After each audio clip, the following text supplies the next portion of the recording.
In this video, we will show you how to solve a problem with TransMemory has been blocked by the current security policy. To solve this problem, we need to open our BIOS and then disable the secure boot.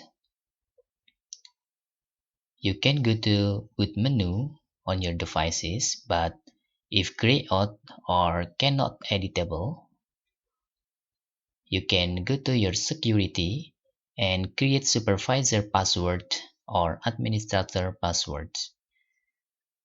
After you create this password for supervisor or administrator, the option for secure boot will editable and you can customize. You can back to boot to see. Now you can edit your secure boot to disable.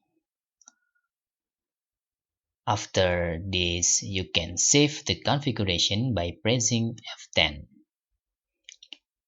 Then you can continue to install or load your USB devices.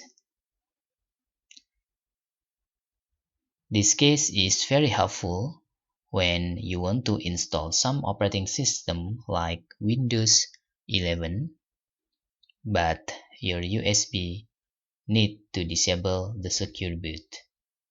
Hope this video helpful for you.